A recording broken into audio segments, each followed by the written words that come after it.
Hi, everyone. Happy Friday. Terry Hardin, Walt Disney's legendary Imagineer here. I've appeared in things like Ghostbusters, Men in Black, Country Bears, worked with people like Michael Jackson, Elizabeth Taylor, etc., etc. And this is Ask Me Anything Fridays. Whoop, whoop.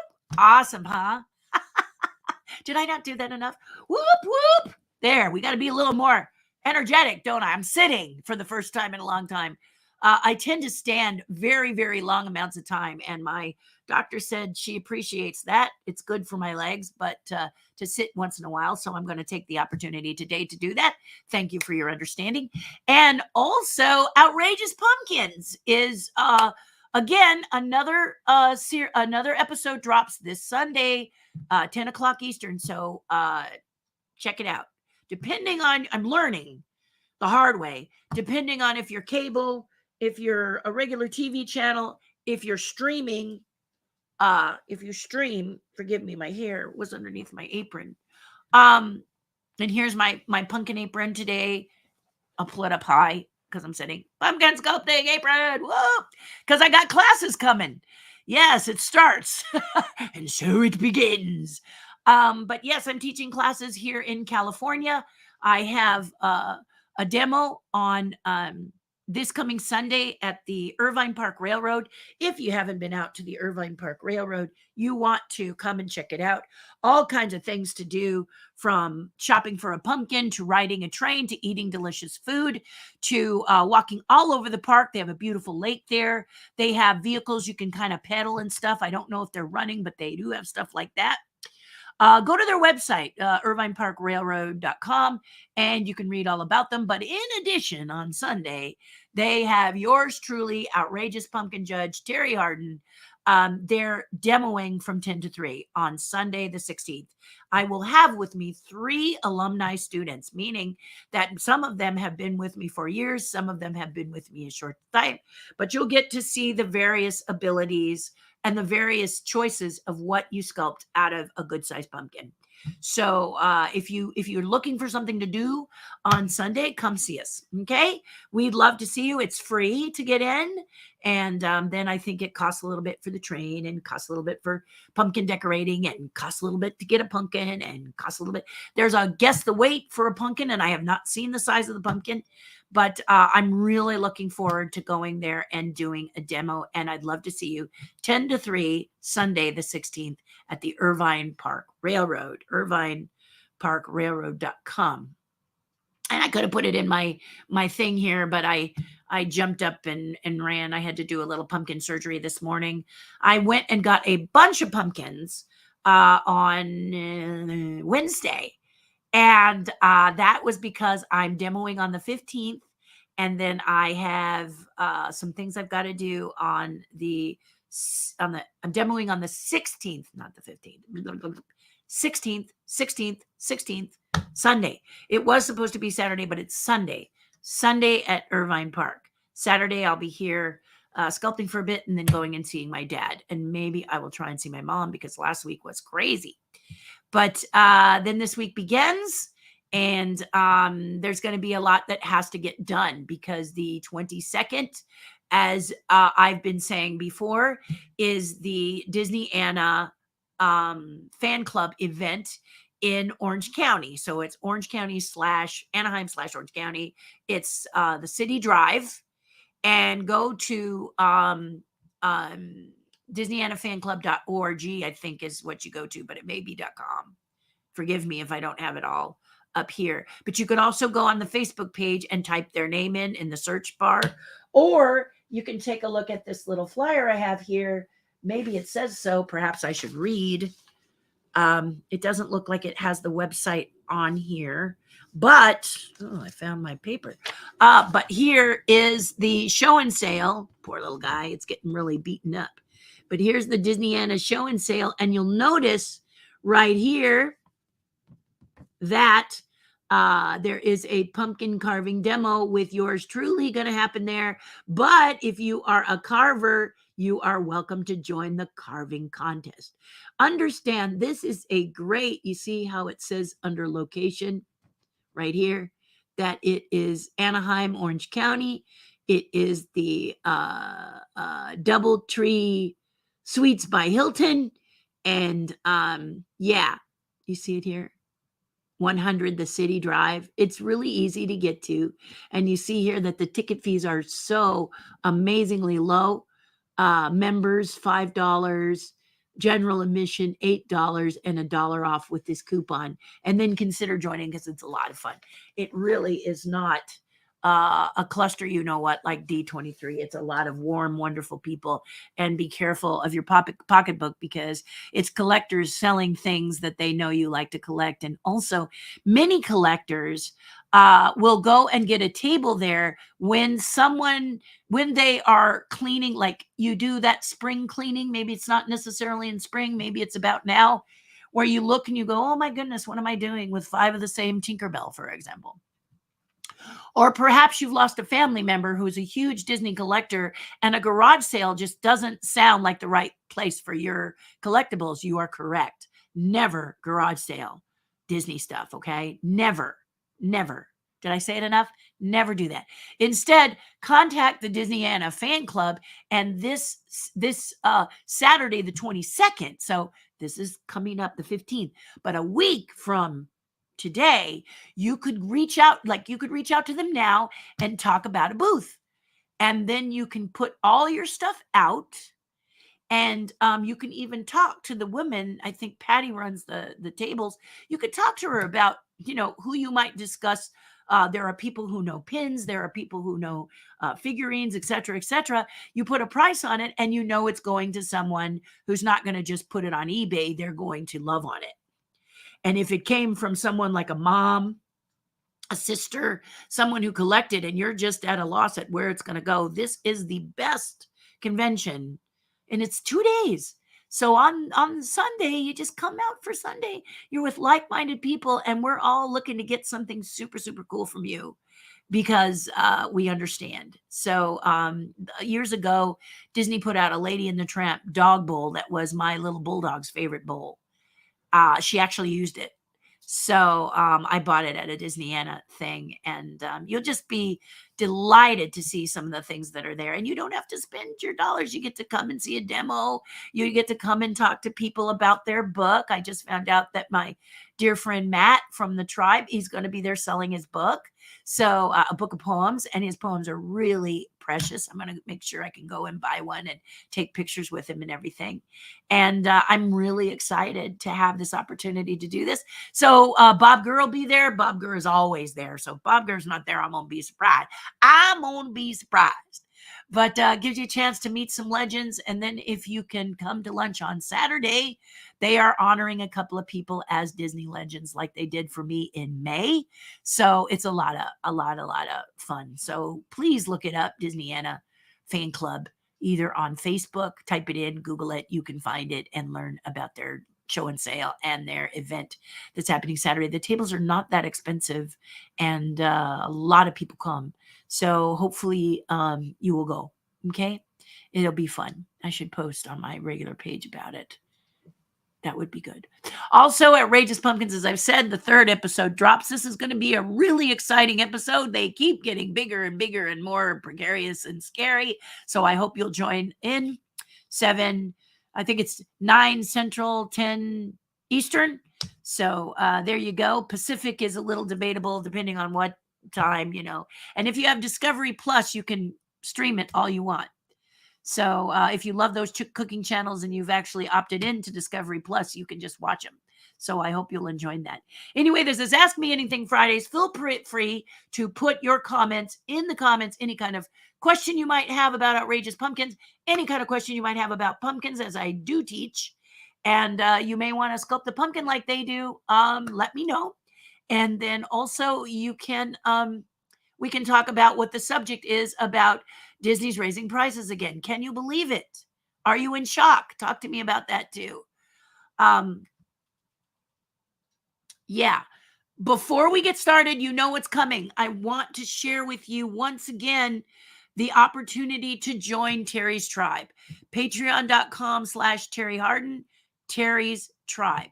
It is my Patreon page. Yes, for $5 a month. It is a membership site, means that you need to have skin in the game. This is not free.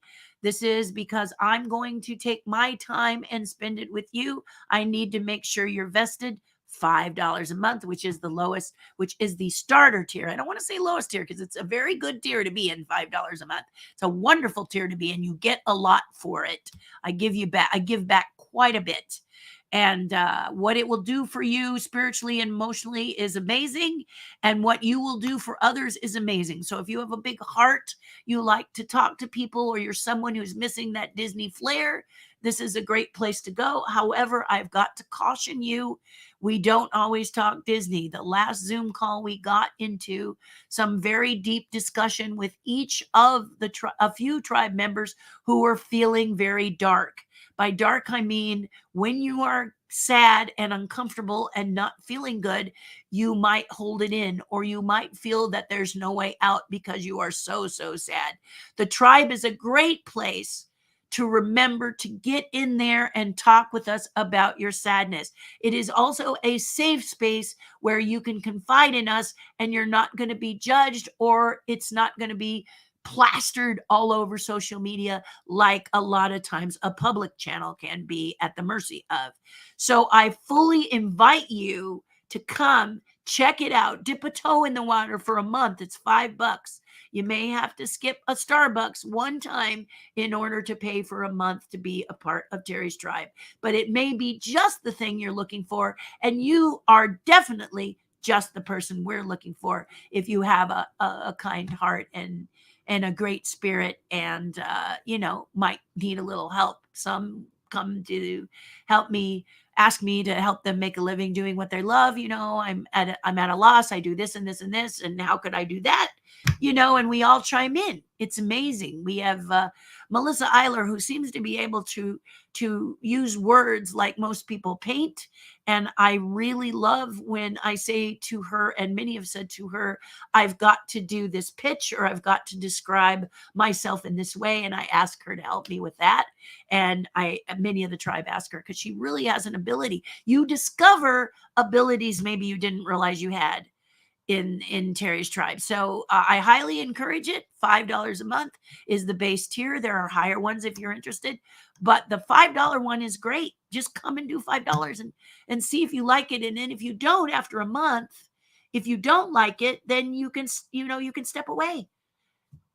We're not going to dislike you. We're not going to judge you if you find out that it's just not your cup of tea. I want you to give it the month, though, because sometimes those Zoom calls can get very deep because we're helping someone out of a rabbit hole. And other times it's happy go lucky. We're learning about each other. It's fun. So you never know what you're going to get on those private Zoom calls, which happen every week. And then I broadcast every Monday and Friday before I see you. Okay. So patreon.com/Terri Hardin. Be sure to check it out. Thank you. Thank you very much. All right. So here we go. Let's see what you guys are up to today. What you up to today? What you going to do in the weekend? Come see us at the Irvine Park, or maybe consider going to the Disneyana show and sale and to the luncheon. Now, I know many of you've got the Oogie Boogie Bash on Saturdays, and that might be your Oogie Boogie Bash Saturday, so it may not work for the luncheon, but I hope if you can make it, you think about it, okay? All right, I'd love to see you. I'm greedy. That's all I'm saying. Hello, Angie. How are you today? And Bob Burdine, of course. Bob Burdine always joins me on both.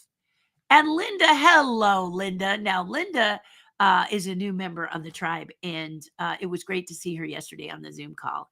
And she hung in there. We went a long time yesterday, didn't we, Linda? It was really something. I was like, oh my goodness. Yeah, just unbelievable. How much is shipping a Terri Hardin to Florida, says Jim Collins? Well, that's a really good question, Jim. Let me say, we need our Terri time. Miss and love you. Dad good, Terri good, hubby good. Jim, did you I don't know if you Jim, I don't know if you realized that I was supposed to be in Florida, and then this little thing called a hurricane hit. A stinker that it is. Yeah, the hurricane hit, and they canceled my trip. But It was a DizCon. I'm sure you've heard of it, and if you haven't, it's done by Give Kids the World, and they are planning on rescheduling it next year around February and March, which means I will be coming to Florida. So please stay tuned. I will announce it here, and reach out to me in Messenger if you want me to just tag you when I'm there. But then I'll be there, and let's see if we can't arrange around DisCon to chat with you guys. I have a lovely friend out there named Matthew, and he's with the Ghostbusters. They're Ghostbusters people. I did Ghostbusters, Men in Black. In Ghostbusters, I helped build the Marshmallow Man, and then did face puppetry with a team of people who did the face articulation while Bill Bryan was in the suit, making the suit come alive back in the day of practical effects and not a lot of computer. But also, I played the terror dog that Sigourney Weaver turns into. So there's a big fan base. They go and they find people who did it. My friend Mark, uh, he did the Slimer in the first Ghostbusters. And when we did our 30th anniversary gathering, I got to meet the young lady who did Slimer in the second Ghostbusters. Very sweet girl. And then you've got people like Steve Johnson who are interviewed because he sculpted like Steve. I don't think there was anything. I can't be sure, but I don't think there was anything Steve did not sculpt except for Billy did the Marshmallow Man. Linda Frobos worked on the face a little bit, and then we went a different. No, I think she sculpted the face actually because it had we had to make it blink and smile, all that you remember. And the dog had a few puppeteers on the outside while I was actually in the suit making it roar. But it was a great gig and I loved it. And I can't get over how so many people love Ghostbusters now that weren't even born when it was made. So it's very touching to meet these people and see how much that movie has affected you and inspired you. And thank you for that. I love seeing you come up and the very young people that are just so thrilled with that original Ghostbusters that it warms your heart that you did a movie that so many love. So this is my friend Matthew, and we were going to get together. We were working around DisCon. We were working around DisCon when the hurricane came and I couldn't go. So he and I are planning on regrouping when they finally announce the date for Give Kid the World and DisCon next year. And I'll keep you guys all posted. But thank you for saying that. So you don't have to foot the bill. They will. Bob Burdine says Terry's tribe is so amazing. It's a space of trust and truth, enlightening and positive, educational and heartwarming. And no, I did not pay Bob Burdine. You can't buy off Bob Burdine. He just has a real belief in the tribe, and helping others in there. And it's I like that $5 level. I have to be honest with you, that $5 level is really good, and I encourage you to start at that level, even if one of the other levels sounds appealing, because right now I'm neglecting those other two levels. Full disclosure, I'm not putting in some of the things that I promise as much as I should. Many put a little more money in because they feel that the $5 tier, I over deliver too much. They do it out of the goodness of their hearts, which I appreciate that. I really do, to have that extra skin in the game. But you're not obligated to do that. Just come in at $5. And then when I start to get better at those higher tiers, you can always graduate. Okay. Now, a couple have come in at the training tier because I've asked them to be my beta team. And we're going to try a class in the beta version up there. And those are going to happen next month, I hope. Fingers crossed. So but understandably, you're going to learn about it for $5. You're going to learn it first. And I'm really going to tear down some things that I can't speak about here because it's just not a good place to talk about the really deep stuff here, because you can be judged, it can be misconstrued, you can set somebody off, as you know, and that's not what this is for in the public channel. But it is to give you a taste of how wonderful these folks are, like Bob Burdine. And there you go. Thank you, Bob. Yes, it was amazing. Linda is new, so I really appreciate that she said what she said. OMG, Ghostbusters is a staple in my family. Really, Sydney? Well, we're going to have to talk some Ghostbusters. Yeah. Let me do you a little favor. Um, let me do you a little favor and welcome Sydney. Did you see Sydney's a brand new member too? So we're gonna give her a little love here. I'm gonna get into my phone here just for a second. And I'm going to go to, I think this is favorites. Is this favorites? No, this is a different album. So let me go into my favorites. First, I have to find my favorites. There. Okay, now I will show you some GB. Okay, so here is a shot just for you, Sydney. This is me on the set of Ghostbusters. I'm going to hide your comment and then I'll bring it back.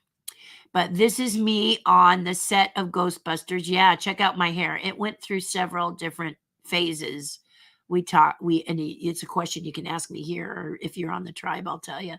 But Billy is in the suit, and I am just handling. In other words, I am standing nearby to make sure he's safe and doesn't need to get out for any reason, or if he needs water or whatever. That's that right there. And then what else you got, Terry? I don't know. Let's find out. Here I am with the terror dog on a special card that was designed. This is a trading card that was made by a group of collectors and fans. Forgive me, the name eludes me right off the top of my head, but here I am. You'll notice I have the harness around my neck, and again, that nice little short haircut. My hair is mostly my dad's, which is why dreadlocks are so nice.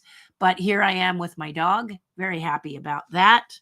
The dog that turns, she turns it. So I'm in the refrigerator when Sigourney Weaver first discovers the dog that says, oh, yeah. And then I'm in the doorway when she gets grabbed and she runs towards my dog. So those are my two main ones. I did help with the team of the one on the bed, but that's a different dog run by a different puppeteer. I just assisted on that one. I shouldn't say let me say that again. I assisted on that one, as well as a little bit of Librarian Ghost. Again, not featured, but definitely a part of it. I'm just thumbing through here to see if there's any more Ghostbusters you might like. Be nice to do one called Ghostbusters, so you could see it, right? But it was a great movie. I was really thrilled to be a part of it. I did not know it was going to be such a big deal. Here is a photo that I signed for people. So it shows me in my harness, and my hand is around the Marshmallow Man walking down the street, and then the dog looking off to the side. So there you go. There's some special Ghostbuster things for you guys, and I'm ready to believe you. So those are just for you. Those are for you, Sydney. And I'm more than happy if you have questions, Ghostbuster questions or comments. I shot I never went to New York for Ghostbusters, but I did do it here in Southern California at the studios. They call it the Burbank Studios. At the time, I don't remember it being the Burbank Studios. I remember it being Columbia. But it was probably the Columbia at the Burbank Studios, because that happens. So, and we shot it in 1982. It came out in 84, and popped my head off, actually, how much y'all loved it. It was just unbelievable. It's just such a blessing to be a part of this film. And it was great working with Dan Aykroyd and Bill Murray. I loved working with Bill Murray. So when people tell me he's kind of, even the people of Ghostbusters said Bill was a bit flaky, he was nuts, but he was for me. I became the brunt of his jokes, and he really enjoyed teasing me. So playing pranks on me. And for some reason, it didn't really hurt my feelings or bother me. It wasn't mean spirited. It was just, he had fun. Yeah. Dan Aykroyd was adorable. He was a lot like Stan Laurel back then. I kept thinking that his hair was kind of disheveled when I met him.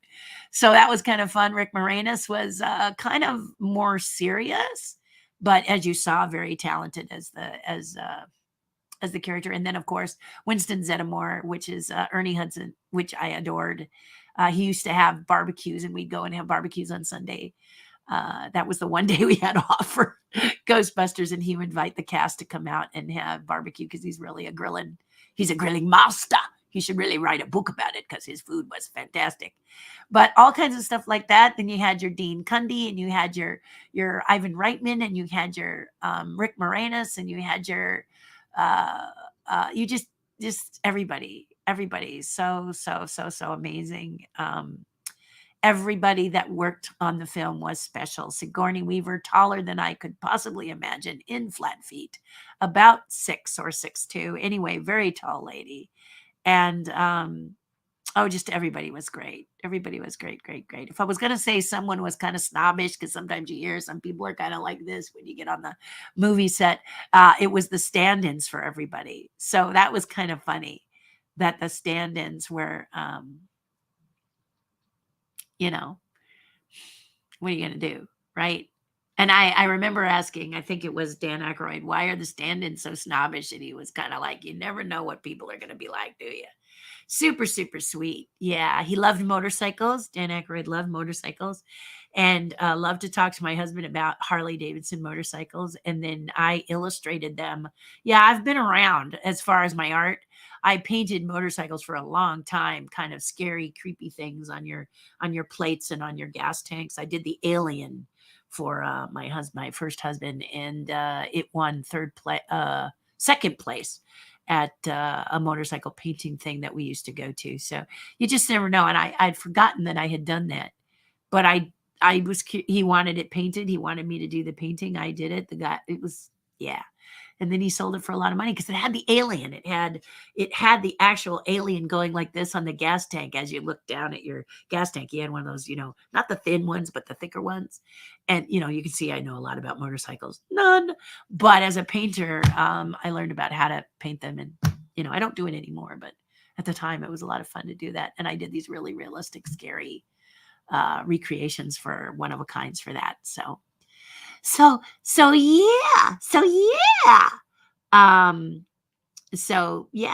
It was fun. So, thank you. Let's see. I'm totally not squealing and smiling cheek to cheek. You can squeal. My husband caught me the other day at he finally got me a new refrigerator. We've been, kind of, trying to help our refrigerator that we bought in 2004 last a little bit longer. And finally, my husband said, you've been through so much. Would you like to go get a new refrigerator? There's a huge sale at Best Buy. And so we went. And what I really, really wanted more than anything in my new refrigerator was the French doors. I love the French doors. We had that before because it has that big tray. And one of the things that happens around this time of year, should we be lucky, is that Costco pie for like $5 that my husband just lives by. So it fits so beautifully in that full tray. You open the doors like this, and there's that beautiful tray for platters and stuff or whatever you want. It's fantastic. But they have created in the door of this Dutch door thing, the water dispenser, the outdoor water dispenser. So without opening the doors, you can get water from the refrigerator. And I was just giggling like put the water up and it goes, and you're like, look, it's in the door. It's pouring it out of the refrigerator. Oh my God. I'm easily amused. I mean, seriously, I really am. And people just giggled at me. I was just like dancing in front of the refrigerator and I can't drink it yet. I have to let 3 gallons flow through the filter, and we just got it. So a little bit. The pressure is a little bit off, so someone's coming to check that. And it should be fine, but I'm a patient person. And the ice too. I think we have to up to 1 more bucket, and then we can use the ice and the ice machine. My ice machine was completely broken for about 4 years. So I'm like, whoop, whoop, it's making ice. I did it the old-fashioned way, with the little trays you twist, or I bought the ice and put it in the freezer in the bucket right there so that I could have ice. In the summertime, I think ice just really feels like summer, so if you have a hot day and you hit it with ice in your favorite drink, it's just unbelievable. So it's funny what makes you feel happy, right? It's kind of silly, isn't it? Yes, but I'm silly. Yeah. Yeah, yeah, yeah, yeah. Mike, how are you? Good morning, Terry. How are you today? How are your parents doing? That's right. Sorry, Jim, you asked me two other questions, and now Mike reminds me. So let me update you really quickly. Forgive me for having missed the other two questions. Um, my dad is very good. In fact, we finally have convinced we've gotten some people to become believers, and we are in the process of making a smooth transition uh for my dad to get back to health. My dad has been doing great. I won't get specific, just tell you he's doing fabulous. In fact, tomorrow we're spending the afternoon doing going through some business stuff, and I'm excited. I'm excited to be sitting with my dad and doing some stuff. So it's been wonderful. It's been wonderful. We're VA next week, like most of the week. I spent so much time at the VA. They're like, "Hey, Terry," if you go to the same Starbucks and they go, "Hey, how are you?" This is the VA. "Hey, Terry," no coffee involved, but "Hey, Terry," to me and my dad. "Hey, Mr. Hardin." "Hey, Terry." "Hi, Robert." "Hi, Dick." "Hi, Terry." The guards are like, "Hey, what's up?" You know, Good to see you again. Welcome back. All that stuff that you get when you're at a Starbucks or your favorite restaurant and you're a regular. I'm becoming the regular at the VA with my father, and it's actually been rather heartwarming. And say hi to the veterans, all the veterans there, because my dad has a walker that you can sit on, and so he'll walk for a little bit, and when he gets tired, he sits, and then I push him, and he moves his feet.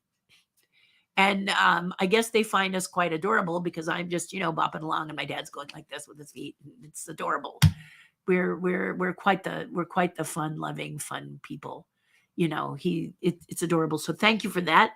My husband is doing very well. I'm doing even better because he is working from home for the next couple of weeks. Whoop, whoop, whoop, whoop. Yay. Anytime he likes working at the office because his tools are there. But Terry is like, "Oh, I like it so much better when he's home. I like it so much better when he's home."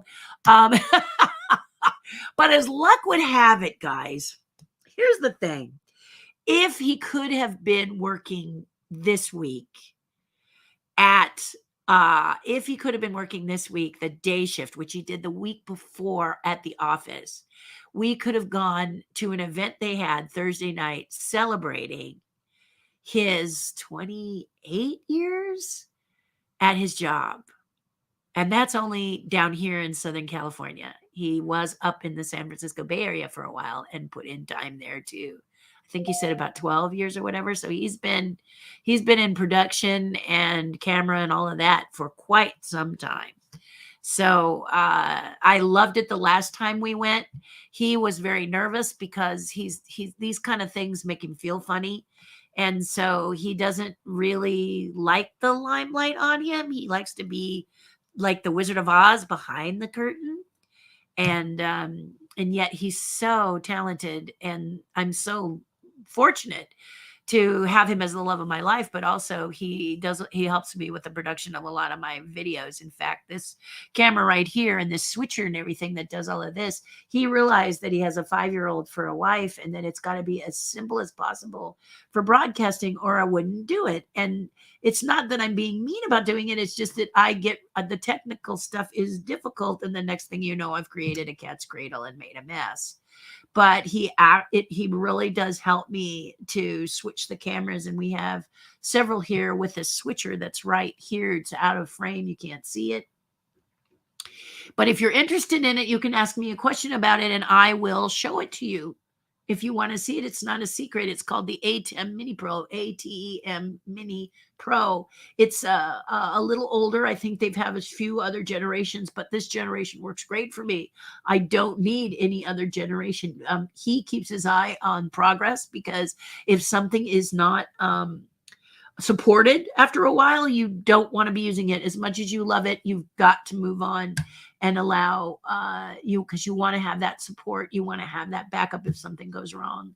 So but these systems that you see, these cameras, in fact, he was thinking the other day, because he often will tune in and watch me do this live with all of you, right? And so he will check how does she look on this camera? This is my camera 3. And then if I cut to camera 1 like this, he's going to look at it and say, look, I'm seeing something's off. Now it could be I have this light over here and this one looks a little bit hot to me. So maybe I need to back it off a little bit. He's going to take a look at it. And then I realize that the light that I've got is not really shining towards me, the one that's over here that I have. So I'll have to have him come and we'll play with the barn doors and everything to get a better shot, stuff like that. He's always watching and thinking about how can we make this a better shot for you guys as we speak. One of the things that bothers him is that this camera 1 is very, very, very old. We actually dug through during the pandemic. We decided to get rid of stuff. I mean, you're home, right? So you start to maybe what you do is start to clean, and we started to reorganize our studios. I have this studio that you see here, and he has a studio where he keeps his he has an area where he can tinker, and he keeps his camera equipment, and it became a catch-all. Don't I know you're saying mine too became a catch-all, because when you're home, sometimes that's what happened. But we started to clean up the catch-alls and started to do something. And when he wanted to build this system, put this system together for me, he found these cameras, these little cameras that we used on our trip that were DVR. I think that's what they were, little cassette tapes inside. But when you're using it as a flow through, not recording with it, it makes a pretty nice camera. And so this one here, man, this one is very, very old. This one, and so he's starting to see the deterioration in it, and he's saying to me, "Can I put a different camera there? I want to play with the cameras and see if I can make this a better view, because you spend a lot of time there." And then I spend a lot of time with this one. This is another one that we had on our trips very early when we were starting out, and it was creating. It creates a nice picture, but they, pretty soon they're going to get a little fuzzy, and he doesn't like me to be fuzzy. I sometimes don't notice it, but to him, he's like, I can make it a little bit better. And I'm so grateful that that's what he does over and over and over again. And then I have the aerial view. This is when you can see me working on stuff. If I want to talk to you about pumpkin tools, I can set it there and show you that these are clay sculpting tools, and these are what I use to create to make the pumpkin designs. And you'll notice if you watch Outrageous Pumpkins that this is one of the tools that they do. So there you go. And then the camera 4, which is right here, you'll notice it doesn't have anything right now, and I'm talking to you from the darkness. But if I pop something up, I can show you like my Wookiee here that I built when I was a Star Wars nut.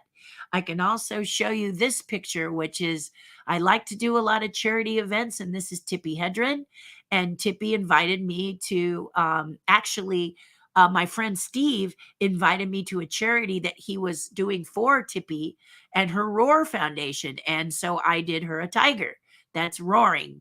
And we tried to do it lit, but it was hard to see and see us as well. So she didn't. This is very, very early. This is probably about what, Steve? I wonder if Steve was watching. He would probably say it was about 10 years ago, maybe. So hard to say, but there's all kinds. Here I am at an event, and I told you that people of all ages love Ghostbusters. And here are 2 of the smaller Ghostbusters. We have the Stay Puft Marshmallow Man girl and the Ghost Busted boy. And they were in a stroller that was built like the Ecto-1. This was a really wonderful time to meet people like this who weren't even born at the time, but totally love the event. Here I am doing Dinosaurs, the TV show. My head is behind the high chair, and my arms are actually going through 2 baby Sinclair's arms that you can see there. I played baby's arms. So just a few shots for you to kind of observe and see. Here I am again with the amazing Jane Gutnick, and she's helping me into the baby. This is a baby on the floor shot, and I'm going to have to get myself out of the way for the baby on this floor shot. And, so there's the tools. These are the amazing pumpkin tools. And you're going to say, hey, look like clay sculpting tools. And you'll be like, hey, you're right. And a pumpkin sculpting DVD. They have gone up this year. I apologize, but everything has in the pandemic. But that's camera 4. Here's camera 3. Hey. And here's camera 1. So that's how it works. And so my husband is great. He's constantly looking to make sure things are better. And my dad's good, and my mom is good. If I could just get her to be able to see the Outrageous Pumpkin Show. I actually went last Sunday to sit with her and see it, but visiting hours happened before the show came on, and they kicked me out. But I'm trying to work it out. I won't give you the tawdry details, but I really want to ask the people at Outrageous Pumpkins if they would possibly consider a DVD. Nowadays, to make a DVD sometimes isn't profitable for a show, but I would love to do something where I could show my mom. I don't know what I'm gonna do, but I'll figure it out. Somebody suggested an iPad, which I have, and maybe what I'll do is just download the Discovery Plus, because I do have Discovery Plus, and she can watch it that way, and I may just do that so she can watch it anytime she wants and see her daughter. I've done 3 seasons of this latest version of the show, and she has not seen one. And I just think she'd really enjoy seeing it. Everybody talks about it. And if you've seen it, you've told me how much you love it. So it's kind of important that I help, my mom. So it's a never ending thing. But Mike, thank you so much. And Jim Collins and Mike Pruitt. Pruitt? Is it Pruitt? I said Pruitt because I have my friend who's a Pruitt, Chris Pruitt, but it's Pruitt, isn't it? Sorry about that. So there you go. Thank you for reaching out and asking. That's so kind of you. Consider that kind of heart you both have. You'd be great for Terry's tribe. I'm just saying. www.patreon.com/Terri Hardin. You guys would be good there. Hey, everyone. Hope all is well. Andrew, welcome. And I have many catch-alls, says Linda. I think we all do, right? Mine is my garage. I was saying to my husband, this weather that we're having here in Southern California has been a solid where I am, 77 degrees or less. And me and my neighbor who aren't about heat, we're doing the happy dance. Woo, woo, woo, woo. First of all, it's great for pumpkins. 70s are great for pumpkins. And I'm so excited. The low 70s are especially good for pumpkins. So my pumpkins are really thriving right now that have to get to where they need to go this weekend. So I'm glad it's not horrible. I'm glad it's not horrible hot weather. Yay! This cool weather. I'm loving it, loving it, loving it. But it's perfect time to work on the garage. And it's October when I have no time. So I'm with you, Linda. I have the catch-all too, and I just stare at it and go, I don't have to do.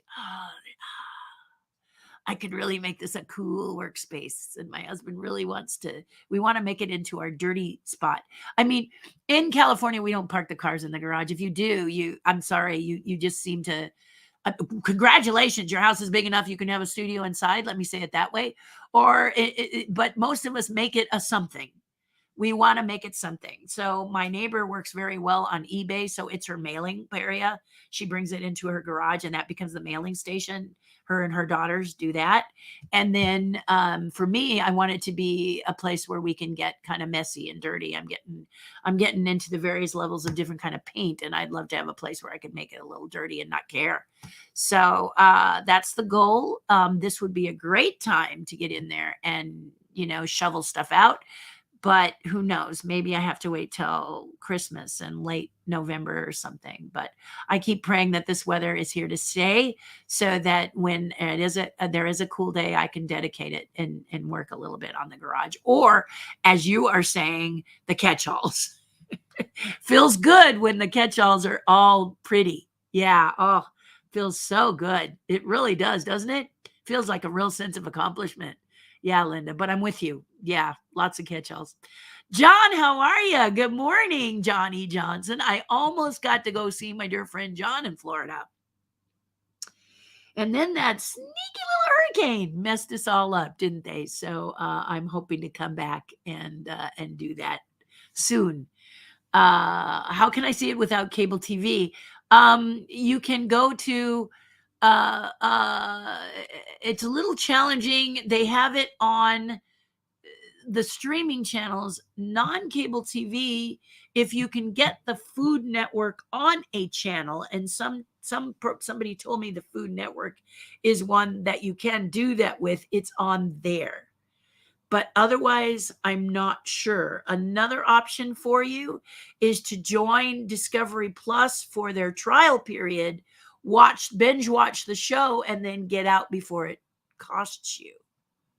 I know that's a sneaky way of doing things, but if you really want to see a show that you really want to see and you're not sure you're going to love on that channel, this is a way to do it. What happens with many people is they try the trial and then they love the channel, and the channel is all things cooking. And this week, all things Discovery Channel is all kinds of cool stuff, but the Food Network is all about Halloween, Halloween wars, Halloween cake baking, Halloween outrageous pumpkins, obviously, Halloween candy, Halloween. And it's a great channel to watch if you can do it. Otherwise, Linda, I would highly recommend finding a friend with cable and looking up the Food Network and sitting and eating your popcorn and watching it. Seriously worth it. It is. That channel is fun, and my show is also fun. Yeah, that whole channel. I'm actually like told people leave it there. You won't believe the discoveries you see, and they also do past seasons of both Outrageous Pumpkins. They probably do past seasons of all Halloween shows, but they do Halloween Wars, which, if you guys know some of the people like Ray Villafane, Joe Yakovetic, and so on and so on and so on, they're on that show too. Halloween Wars. So you're going to see familiar faces back and forth, and it's kind of fun. So try to track it down. Don't give up, Linda. You can find it. Hey y'all. Now, the other thing I just thought of is I think it can be shown behind the gate of certain, I don't know. We'll talk about that later. It needs to be a little more private, but I think there might be another way. Hi, David Lewis. Cindy says, as someone who works outside at the Disney parks, this weather is perfect. LOL, because it can get hot. Exactly. I mean, especially, let's talk Disneyland and talk Disney World for just a little bit. They raise these prices, which I'm trying to avoid. And you're probably sitting there going, why don't you talk about it? But you could always bring it up. Bob Chapek said they're going to continue to raise prices until attendance diminishes. And that is a very telling thing. If more and more people keep going, he's going to keep raising prices because he can. You may squeal and get upset because you can't go, but unfortunately, there's someone behind you willing to pay that price. And they are really milking it to see how high they can go. They're poking it to see how high they can go before people stop going. And is there such a thing? And it really is devastating for those of you who were saving up your money to go maybe once or twice. And now all these people who don't seem to be bothered by the price, or they are, but they still go. It's sending them the message that you're willing to pay it. And as long as you're willing to pay it, this is what he's saying. Until he sees things change in attendance, he's still going to do this. All right. With the prices. Said it straight from the mouth, but yeah, so that's painful. That's frustrating. What kind of power do you have? Honestly, I don't know. I'm trying to think of what solutions can we come up with that would stop him from doing that to people. But at this point, he's got his eye on getting attendance to go down, and he knows that it knocks off several groups of people the higher he goes, until pretty soon it's only going to be, the wealthiest. Or if you happen to get a Disney pass, an annual pass, which is a bargain. Now, in my case, let's look at me, okay? I'm not what you call rich in money yet. You never know. But I'm rich in people. I have such great wealth in the friends that I have, you that all watch here, and my tribe. and my circle of friends, which are, I'd say, 90% genuine, as opposed to some people that have 90% fair weather, where when you need them, where are they? I'm not saying that your friends are that, but some friends can be like that. And in my case, no, I'm very fortunate. They always say that if you are fortunate enough to be able to count 5 people that you could call in the middle of the night to come and get you because you're stranded, you are a wealthy person. Actually, they say if you can call 2 people, and I have 5, I think I have 10 that I could call, and they come to my rescue without asking questions. Okay. So I'm very wealthy in relationships and friends, and I'm really, really proud of that. But my Disney pass, I do have a Disney pass. And the reason I have a Disney pass is because I am a Disney artist. And being a Disney artist, that makes the Disney pass deductible. Now, financially, doesn't really help you on the front end, but it does help you on the back end. And that way I can go and see you whenever you're in town. If you are at downtown Disney, I can pop over. And the main reason I do the top one is because I don't like to pay for parking. I really don't like, I mean, I am paying it, but I'm not. You understand what I'm saying? If they elevate, doesn't matter because my pass is good for a year. So I am coming in with the free parking. And that way I don't have to think about where am I going to park. I just park in the same area all the time because it is covered by my pass, which is the main reason I want it. But that way I'm allowed to go to downtown Disney and see you. If you're someone who's no longer going into the park, I can meet you at downtown Disney if you're in town. And we can have food outside downtown Disney if you're kind of hotel centric there, or we can go somewhere. If you have a car, we can go other places. It's a great place to meet people because a lot of you do hover around Anaheim. So it's a great place to gather, and I don't have to worry about parking. I just park, and then now that they've got the tram going, it's all wonderful. So for me, the pass really works. But for you, if you're someone who goes to Disneyland a lot, the pass really works. So I have a really good friend. I have several good friends that work for the Disney company, and we'll be out, driving around doing something, our usual fun activity, and we'll find ourselves kind of near the park, and she'll say, "Hey, you want to pop in?" Because she's an employee, so she can get herself in most of the time. Sometimes there's a caveat, but she says if it's just her, a lot of times she's able to get herself in.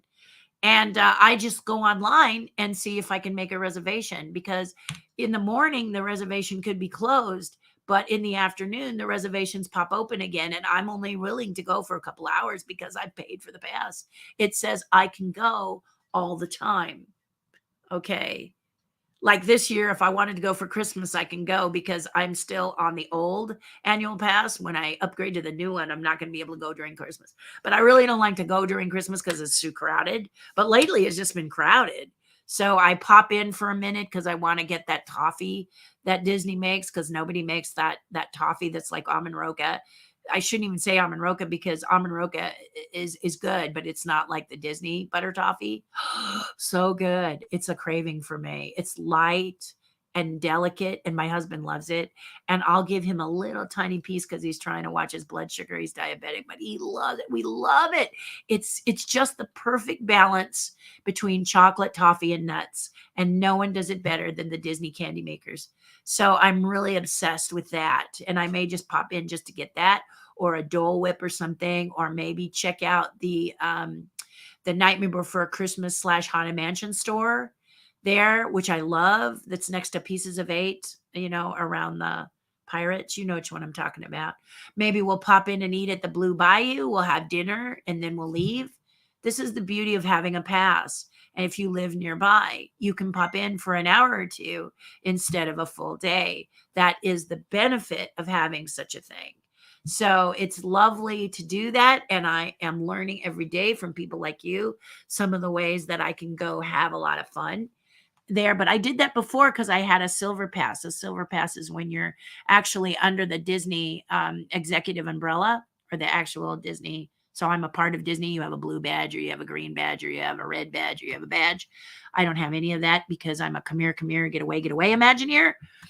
More on that later. You can always ask a question. But that's the deal. That's the situation. Is that you can go anytime if you're in that area. And if you live out there in Orange County and Anaheim, man, You can go every day. You want to do some shopping. You want to go get a Dole Whip. You want to just see what's happening at the park.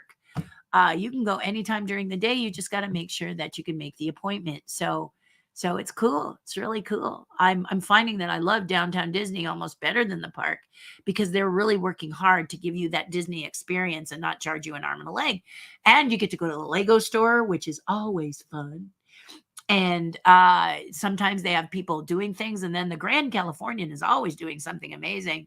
And for Halloween, from the 23rd to the 31st, my dear friend Joseph Yakovetic is going to be demoing pumpkin sculpting, and you got to see him. He's very talented.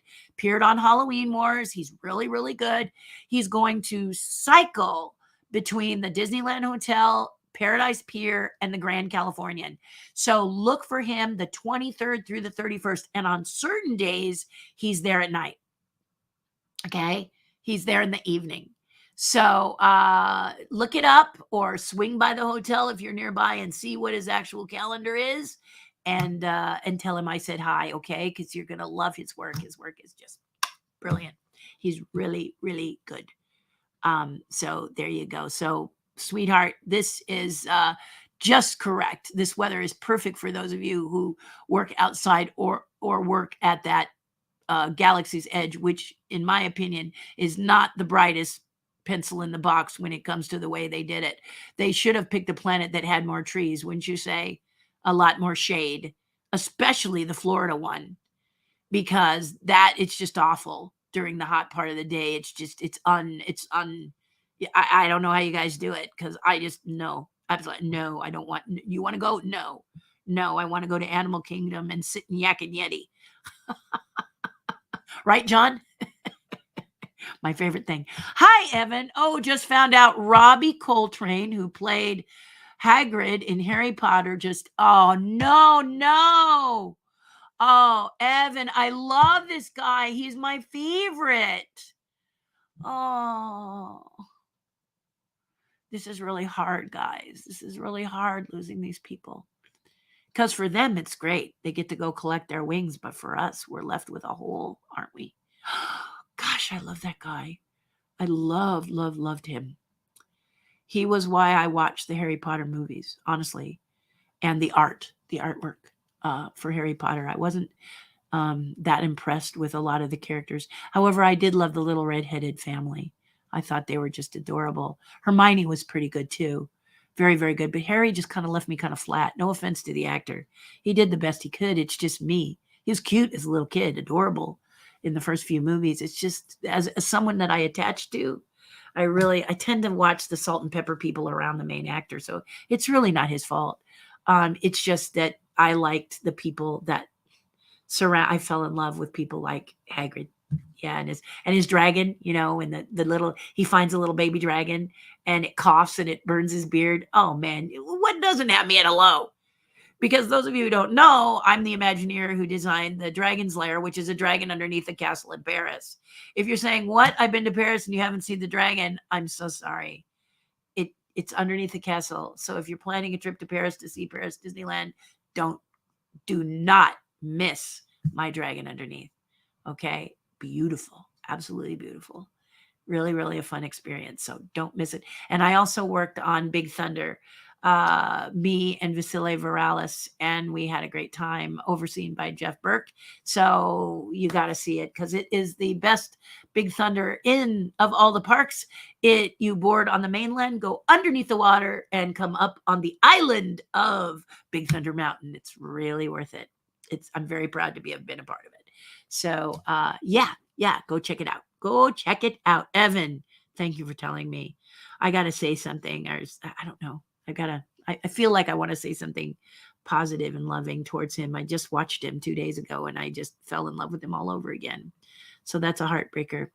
I joined Walmart delivery, David says. It comes with a free trial of Paramount Plus. Not impressed. Paramount Plus has the original Top Gun. So if you like Top Gun Maverick and you're like, what was the other movie? The one that started it all in the Top Gun series? You can see it on Paramount Plus.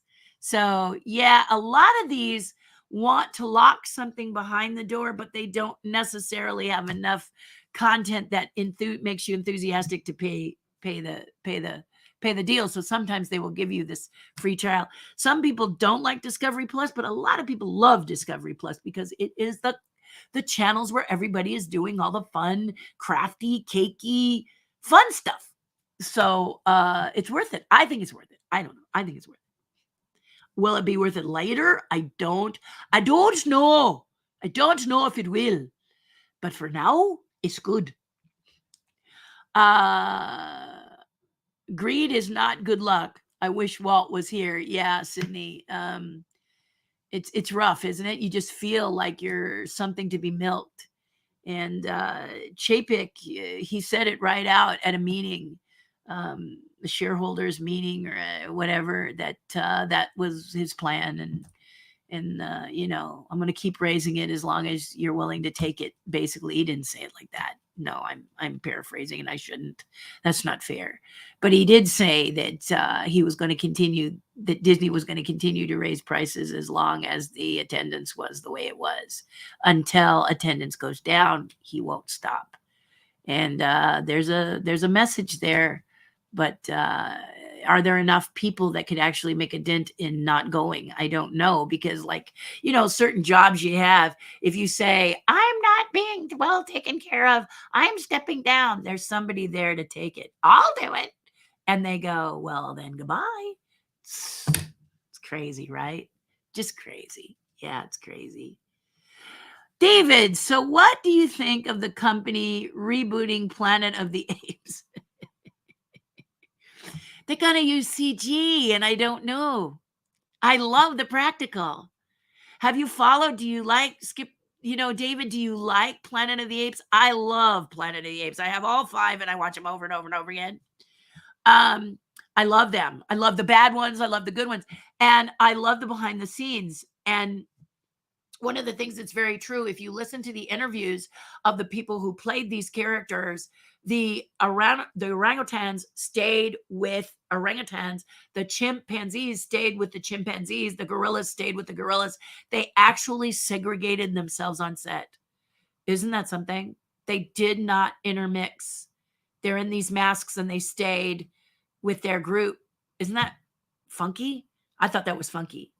And I knew Charlton Heston. We met during the premiere of Earthquake, and I'm such a fan of 10 Commandments and and Ben-Hur that I walked right up to him and told him it was great to meet my icon in biblical film, and he got a kick out of it. And then he kept seeing me at these premieres where he was at, and we became friends. So it was great to hear his impression, but he said that was absolutely true. Humans stayed with humans. People in orangutan makeup stayed with orangutans. Chimps stayed with chimps. Chimpanzees stayed with chimpanzees. And gorillas stayed with the gorillas, et cetera, et cetera, et cetera. Kind of weird. Yeah. Yeah, kind of weird. And then I met Roddy McDowell one time when I was getting my hair done. He was not coming to my salon, but back in the day, it took some time to do. I didn't have dreadlocks, and it took some time to color my hair. I was coloring my hair. Now I'm not. It's gray. Woohoo! I just wish it were white. But then that's only a small wish, Lord. I'm not asking. I'm very happy with my hair right now. So no complaints. But I was how if you get your hair colored, those of you who get your hair colored know there's foils. So you look like some kind of a person who's trying to keep your mind from being absorbed by aliens. You've got foil all over your hair. And it's actually dyeing your hair. You are not trying to resist alien invasion in your brain. But I walked down 2 doors to a place to buy a sandwich, and I really don't care if I look like some nut. Even wearing that plastic. And when I walked in, I saw Roddy McDowell, and I just was so excited to meet him that I said, may I? And I sat at his table, and he said, you're getting your hair done? And I said, yeah, I was coming to pick up a sandwich, but there's no way I'm going to walk past an actor as great as you. And we talked. And again, he told me about Planet of the Apes. To answer your question, as long as they don't CG this, I think this still needs to remain practical. I've seen what they've done with computers when they tried to do Caesar with Andy Serkis, and it really makes the actors opposite not very good because the computer guys go all crazy, and Andy has the limitation of a thing called anatomy. He does the best he can and the best of most people, but he has anatomy, and they twist it in ways that has nothing to do with any kind of physical ability of facial muscle structure. So CG gets a little wild, a little crazy, and doesn't look good. So I'm just saying, pull back on the CG if you're going to redo Planet of the Apes, and maybe change it up a little. Okay, one of the things about the original Planet of the Apes that wowed us, those of us who were alive then, and those of you who may not have been, and you're like, where's the big wow factor? Why the wow factor? The wow factor is amazing in the first one, but we know it. So, David, it would be great if they came up with a different wow factor. They're like, doing Planet of the Apes, you have the same premise of Planet of the Apes, but you've stepped it up because you have the opportunity to make your movie. What does your movie look like? You don't have to trace the previous movie. The previous movie is great. We don't need to see a carbon copy of it. So that's kind of way I feel about it. If you want that to be your inspiration, you take the idea about apes and humans like they have, but now what is the situation that you want to do Planet of the Apes, and how, you know, it doesn't need to be a sequel, doesn't need to be a prequel. It can be your version of this great script. So my feelings on that. But don't make it bad, because I'll be sad and angry. I'm sorry if this was asked already and you already answered it. Luella Michelle Larola, is that how you say your name? It's beautiful, by the way. I'm not choking because of your name. I'm choking because I don't want to make it bad. It's a beautiful name. Don't ever apologize. Asking the same question doesn't necessarily get you the exact same answer. Let me just take a moment to stop coughing, and then I will answer it. Why was Allison no longer hosting Outrageous Pumpkins? No, this wasn't asked before. When we do a show like Outrageous Pumpkins, we aren't told the backstory. So as a judge, I will be called at a certain time and told my option has been picked up, meaning you get to do another show if we're shooting another show. Okay. Once that happens, they deal with me as me. I have a producer who takes care of just me or the judges. Okay. Sometime they'll let us know that a host isn't coming back, and sometimes they won't. It's really at their discretion. And even if they tell us a host is not coming back, like in the case of Allison, they're not going to tell us why. Really, it's none of our business. It's none of our business. That they figure out a show, and now you guys have seen Allison Hannigan. She is adorable. What's not to love about Allison? Her cute, smiling face, right down to the dimples that kind of are there and then they're not. She is just a lovely, lovely lady. And I was sorry that she wasn't on the show. However, she is very, very popular. So it may have just been that she wasn't available. And she did make a statement that she would love to be the host of a crafting show. And as I understand it, she is now. So it could be that that's why she just said, I have my dream job now. I'm not available. I'm not saying that's what she said, but there's all kinds of factors that can happen when when someone doesn't return. And it's not always bad. So in this case, she is very popular. She's on that show with Penn and Teller. I mean, score. I think that would be a really fun show to host. Those two guys I met years ago when they were just starting out, and they did an appearance at a Disney party when I was with Disney. And man, they were sensational, and they're really lovely guys. They visited with us and everything. So I think it looks to me like it would be a fun show. I don't know if it is, but it looks like it is. And that might be something she'd like to do. Not that Outrageous Pumpkins is not a fun show. Outrageous Pumpkins is a rocking show. But if you've got so many things on your plate and she's very popular, would you agree? She may have to choose between, win and win. You gotta, you know what I mean? Oh, I want to do these both. Oh, I want to do these both. Which one will Now other factors happen. There's other factors that play. Is the show that she's going to go to, maybe, does it play for longer than, and is not seasonal like Outrageous Pumpkins? You follow me? So I can't tell you why she left. That's her business and production's business, and I don't really need to know. Uh, I'm one of those people that doesn't like to dig deep into your business unless you're Disney and raising prices, um, or something like that. But or to help you get past something on my tribe page. But this is something that I mean, I love her. She is amazing, and what a blessing to have worked with her as long as I got to work with her on the Pumpkin Show. It was just so much fun, and I hope I see her again, because she was just a fun lady, just sparkly and fun and darling, and honestly, that is the criteria for a good host. And then, how are you liking Sunny? I think it says it all with her name. Sunny is Sunny. So a different vibe than Allison, and just as fun.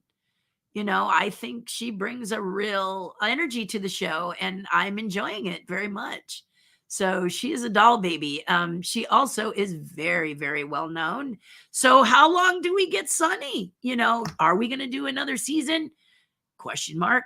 Are we going to have the same host? Question mark. Are we? Question mark. All of that can be volatile, changeable. So you just pray a lot and hope you do a good job, and you'll come back, hopefully. But she's very popular. If you watch the Discovery Channel and you watch the food stuff, this woman is a rock star in that venue. She is all over, and that is because she really brings it.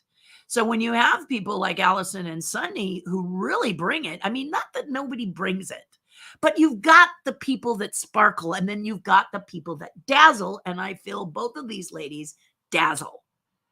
And when you have that dazzle, you're going to want it on your show, aren't you? You want a dazzly host, you're going to talk to one of these ladies, right? So personally, I have to love being with them when I get to be with them, and wish them all the best, and chat with them and tell them how much I care about them, and hope we get to see each other off camera sometime. But they're both very busy ladies. They have really good careers. And so yay for them. I'm happy for them. So happy. If they have to, they, how it is. Yeah. So that's the answer. I hope that helps you with it. It's not always a negative thing. It's not always something that is unsavory. It's always usually that they are just they see him on Outrageous Pumpkins and they go, somebody might go, wow, they really are good. In the case of Allison, she's been everywhere. And in the case of Sunny, she's been everywhere well before Outrageous Pumpkins. We were just lucky. And I think the production of Outrageous Pumpkins would agree with me. They were fortunate to have some airtime with these ladies, because these ladies are just great as hosts. It's wonderful. They really are good. And there was a season prior to Allison that was a guy that was the host. And forgive me, my friend, but he's also seriously famous in the food as a host too. He's also very, very dynamic. I forget, I can't remember what shows he does, because I don't watch a lot of TV. It's not that I don't watch a lot of Food Network stuff. It's I don't watch TV. People are still trying to get me to watch Hocus Pocus. I just don't have time to sit down and do it. So on the move that I don't get to do it. And so if I do it, I watch it little bit, like you might read a book. I usually read a chapter in the morning and before I go to bed, if I get to it. Okay. Always first thing in the morning, but after bed. So I'll do that with a movie or something that I've got to watch. I'll watch it for a little bit. I'll start to drift, and then I stop it there, and then I pick it up later. So I don't get to watch it all the way through. I sort of create my own commercials. But it's not a judgment call at all. It's just that, I love Andor, and I think 3 episodes have dropped since I saw the last one. So I'm really dying to see it. And then She-Hulk drops, and I thought it was over. And now I realize that there's more episodes. So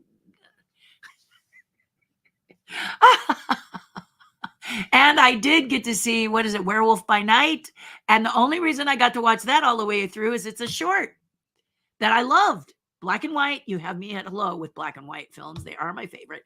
And wow, really good, really good. So that's on Disney Plus, by the way. So there you go. I think Disney Plus is one of the best bargains. Don't tell Bob Chapek or he'll keep raising the price. But I think that one is a real bargain to have on your channel. I don't know how you feel about that.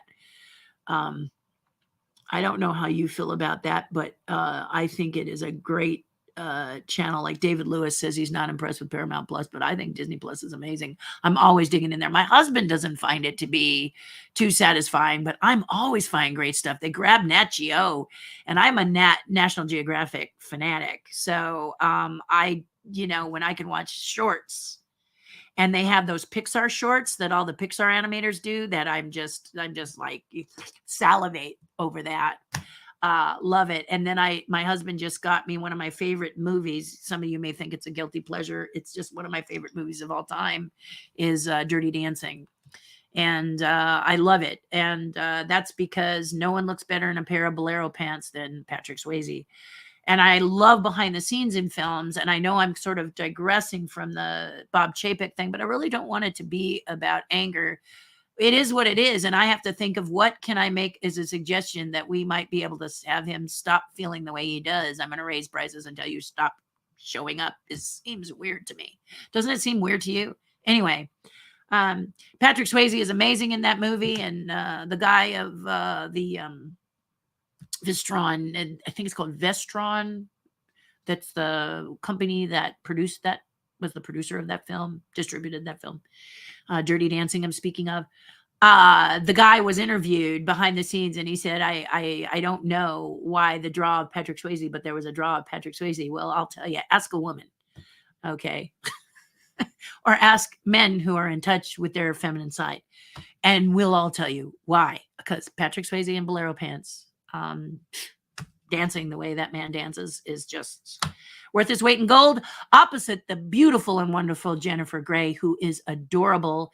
And I cried when she changed her nose. I cried, really cried, because I thought she had one of the most beautiful faces I had ever seen, because it was so real. It wasn't capped teeth and that sort of airbrush beauty that we can come across. Awesome. Not that if you're beautiful, you've been airbrushed, but you know what I mean. The ones who tend to need to feel like Botox is their best friend or they're not going to be loved. That kind of beauty that just seems not real. More Barbie dollish, if you will. No offense to Barbie. But Jennifer had this charm, this Jennifer in that movie. Charm, grace, awkwardness, goofiness, intelligence, compassion. She was us, and we could just live vicariously through her as she learned to dance on camera. And in this movie, she did not know how to dance.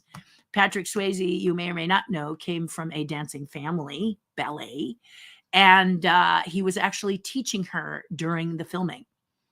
And so the behind the scenes stuff, that's what I really glom onto and love to just gobble it up like it's candy, is learning about the film. And that movie is fantastic. So if you haven't seen it, or you maybe thought it was a bit smarmy, it's really got a lot of heart. It's got a lot of message. It's got a lot of important things that you got to know about what you say and what you actually do as a human being. There's a scene with baby's father that is absolutely great. Her and her father, as her father sits alone on a deck looking at a very cold gray lake, and she comes and she tells her father, I know I've disappointed you, it's just beautiful. I love it. And I think that the thing that made me see it was an amazing dancer named Cindy Rhodes. Cindy was first, I don't know when she was first introduced, but back in those days of Saturday Night Fever, of Flashdance, of Footloose, of those the kind of the dance era films. She was one of the number one people they would hire to be in the film because she was an exceptional dancer, and she plays Penny in Dirty Dancing, and she was the one I followed there. I followed her into that movie and then realized that movie had a lot more because I was a super fan. So I hope you guys will consider seeing it if you haven't seen it, and if not and you don't like it, don't tell me. I'm kidding. Did you do any voice acting while puppeting? Like crazy. So you may have heard of a movie called Monkey Bone. Do you know this movie? Not really the best movie, but it has a cult following. And I did, there's a place called Comatown. Now, what happens is you do a lot of filming in a movie, and then sometimes they will change the whole premise of the movie, The Country Bears. Country Bears was supposed to be about the Country Bears. And then they made it about the people and the Country Bears because they didn't trust their instincts, which is too bad.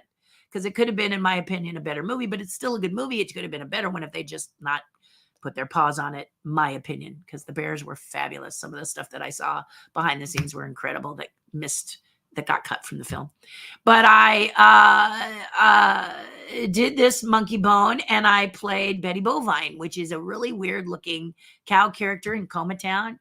And she talks like this: 3 balls for $1. Step right up, 3 balls for $1.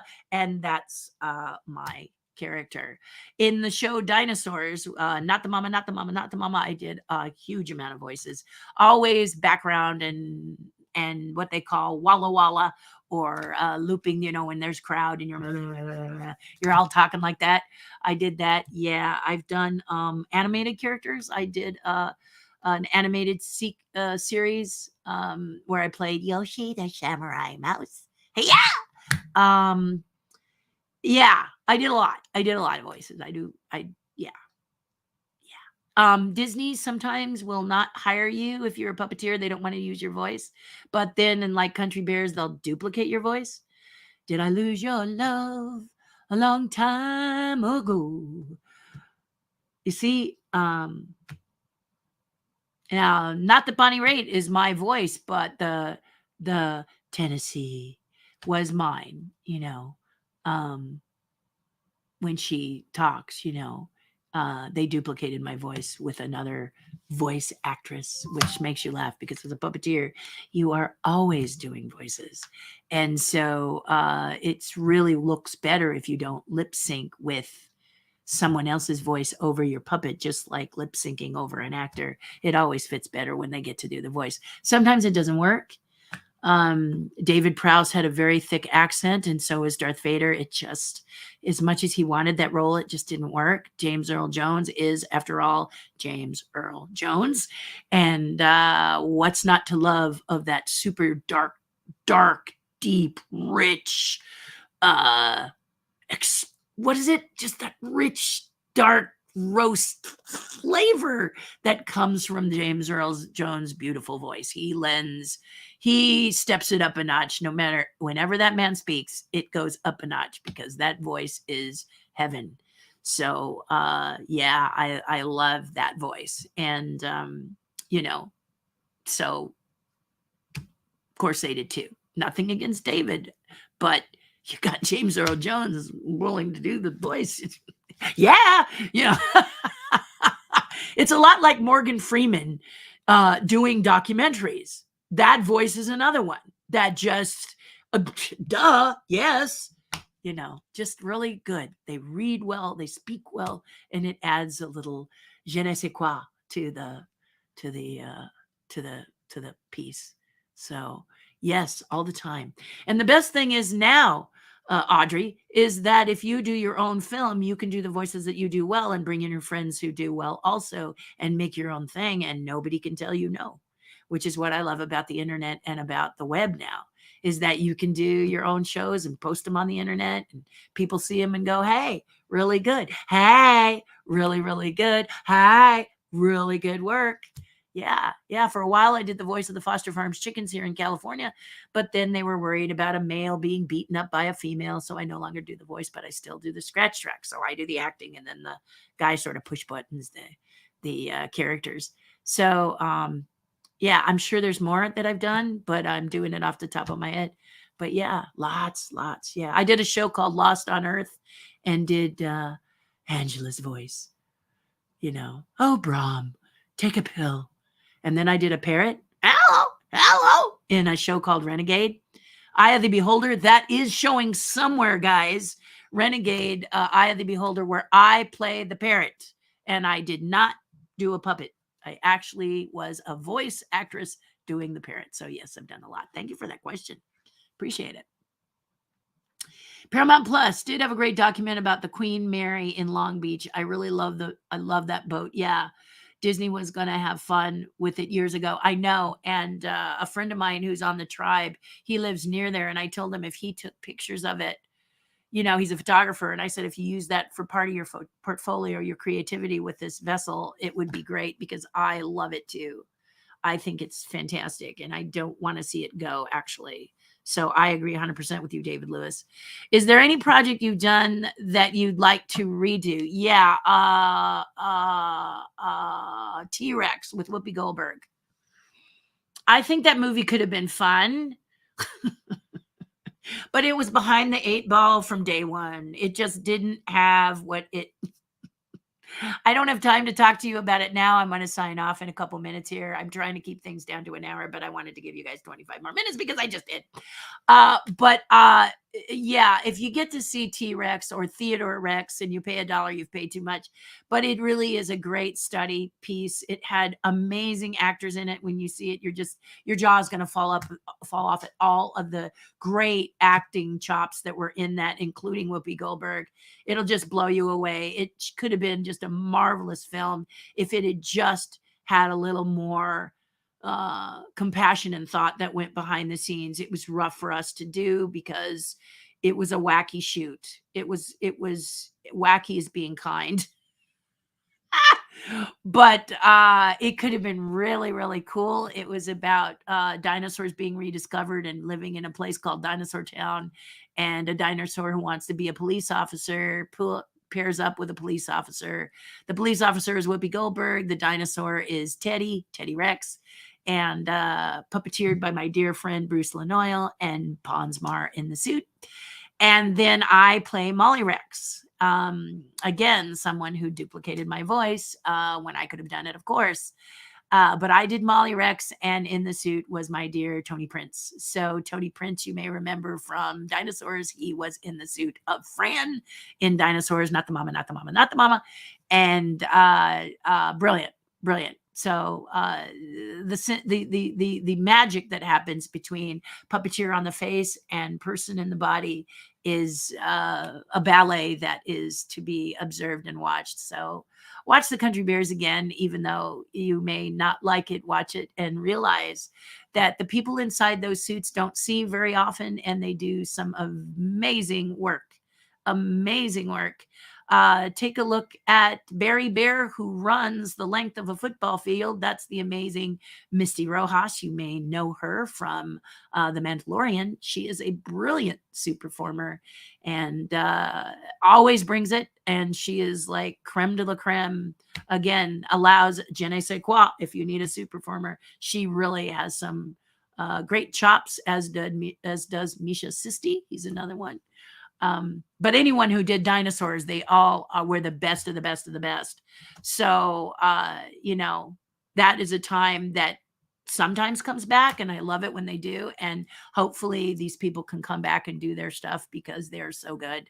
Being in the suit takes strength, takes endurance, and takes patience. Okay. It's a lot easier, I think, me being on the outside doing the face than them on the inside doing the suit. And I love every one of them, and they do a great job. So it's a great question.